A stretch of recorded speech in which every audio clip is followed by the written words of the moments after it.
C'est l'une des plus grandes stars du football mondial, sans doute le seul Français vivant dont le nom est connu à Pékin, à Bogota, à Johannesburg, à Copenhague. Il n'a que 23 ans, il est déjà champion du monde, il va rester parisien les 3 prochaines années. Bonsoir Kylian Mbappé. Bonsoir, bonsoir. Merci de me recevoir. Et vous, merci, un grand merci d'avoir accepté notre invitation. Nous avons demandé très simplement à des Français de tous âges, certains amateurs de football, d'autres pas du tout, ce que votre nom, votre aura, vos exploits leur inspiraient. Christophe Abel et Jean-Marc Bellard. Il est très humain, il est très proche des gens. Il est beau, il est grand. On a un joueur qui est à la fois emblématique dans son jeu, mais aussi dans sa façon de s'exprimer. Sa maturité m'impressionne. Je trouve qu'il a beaucoup de charisme. Moi, je suis fier d'être français lorsque je vois Kylian Mbappé. C'est un exemple pour tous les jeunes de Bondy.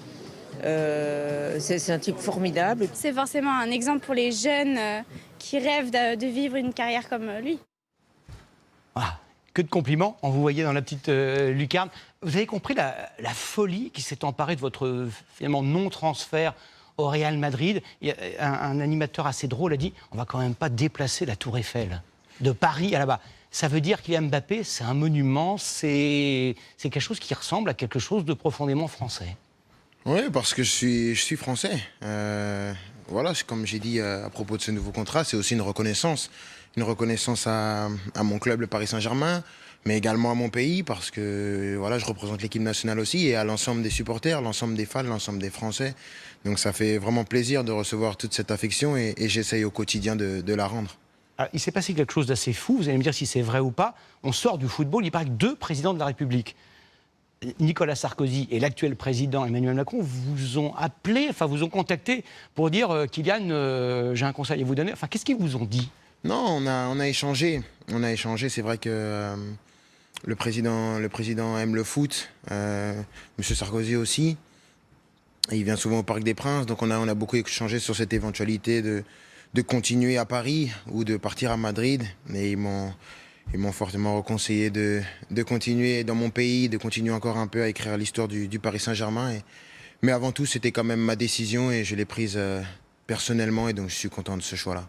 Kylian, est-ce que c'est possible de rester normal, de ne pas prendre la grosse tête quand le monde entier est à vos pieds, quand 2 très grands clubs de football, le Real, le PSG, vous font un pont d'or, sont prêts à dépenser des sommes folles pour que vous restiez chez eux? Est-ce que c'est possible de rester malgré tout avec un peu de sang-froid? Bien sûr, parce qu'il faut accepter que ça fait partie du système. Voilà, on fait partie d'un monde où il y a des sommes astronomiques, où on parle beaucoup de nous, mais après on reste quand même des êtres humains. Quand je rentre chez moi, je ne pense pas à mon salaire du lendemain ou au prochain match. Je pense juste à profiter de la vie avec mes amis, avec ma famille.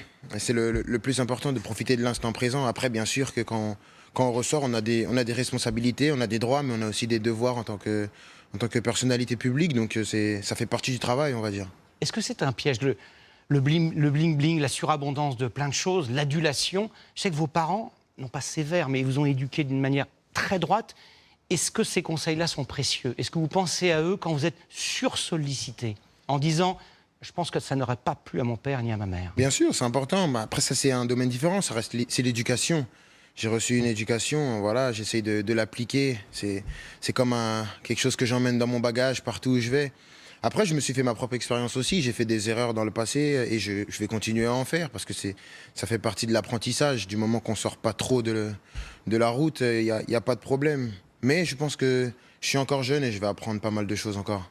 Une question qu'on pose souvent aux stars du cinéma, de la chanson, du rock'n'roll. Est-ce que le matin, quand vous vous levez, vous dites oh, « je suis Kylian Mbappé », la superstar, vous dites « bon, je suis le gamin de Bondy, j'adore le foot ». Et ça roule, quoi. Non, la première chose que je regarde déjà, c'est si je suis pas en retard, parce que on se lève tôt le matin pour aller jouer. Mais non, je profite de ma vie à fond. Je pense que c'est la jeunesse aussi, c'est l'insouciance. J'ai pas forcément besoin de me regarder tous les matins et de me dire oui, je suis ça, je suis ci. Non, je profite de ma journée parce que j'ai la chance d'exercer ma passion. Parce qu'avant que ce soit un business ou que ce soit quelque chose comme ça reste quand même une passion, le foot. Et je suis content de me lever tous les matins et d'aller jouer au foot. Votre mère qui veille sur vous, qui est très avisée, elle disait, paraît-il, vous me direz si c'est vrai, qu'en 2015, vous étiez tout jeune, 16 ans, vous arrivez à Monaco, jeune joueur, il y a des voitures, il y a des Bentley, il y a des Rolls, il y a des palaces, et elle dit, vous avez vu, c'est des tuches à Monaco.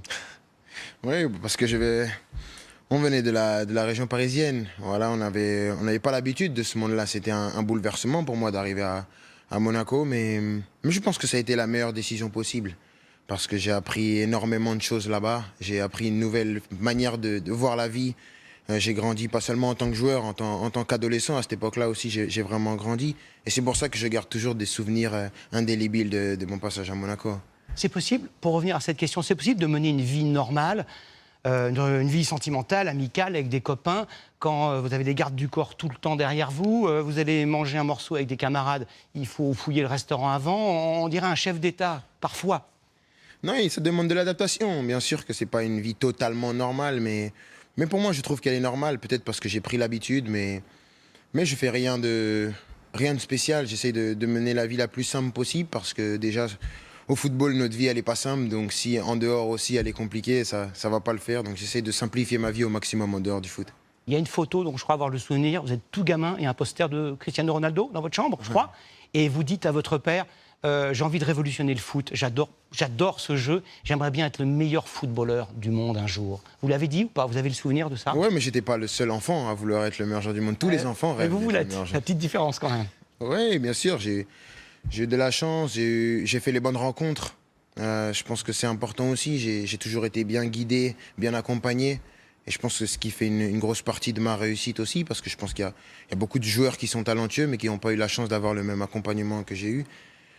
Mais j'essaie de continuer mon petit bonhomme de chemin et toujours de continuer à prendre du plaisir et d'en donner. La France, l'amour de la France, l'attachement, est-ce que vous dites, j'aimerais vraiment, vraiment bien pouvoir jouer sous les couleurs de la France à Paris, aux Jeux Olympiques en 2024? Oui, bien sûr, bien sûr. C'est de quoi on a discuté aussi dans les contours du contrat avec le club. C'est vraiment cette occasion, ça va être les 100 ans à Paris. C'est voilà, l'un des plus gros événements sportifs. Voilà, le sport aussi, c'est les sentiments, c'est les émotions. Une possibilité de jouer une telle compétition à la maison, devant les familles, devant les amis, le monde entier qui vous regarde. C'est à pas négliger, voilà, c'est un rêve d'enfant. J'ai toujours dit que je voulais y participer et j'espère que je vais en avoir l'occasion. Vous l'assumez d'avoir dit, je voudrais être l'un des ou le plus grand joueur de foot de l'histoire? Parce que Pelé, qui est peut-être le plus grand, a dit, Kylian, il est de cette veine-là. Non, après, je pense c'est dur que... à avouer, à dire dans un sport collectif. Je pense qu'il faut avoir de l'ambition. Je pense que c'est l'essence même du footballeur, c'est l'essence même du sportif, même dans la vie. Ça nous permet de nous surpasser et de pouvoir repousser nos limites et de pouvoir arriver jusqu'où parfois on n'imaginait même pas arriver. Voilà, je pense que je fais partie de cette catégorie de personnes de vraiment être ambitieux. J'affiche mon ambition. Après, peut-être que je ne vais pas réussir. Ça ne fera pas de moi une mauvaise personne, mais ça fera de moi quelqu'un qui a essayé au moins. Merci infiniment Kylian Mbappé d'être venu sur ce plateau.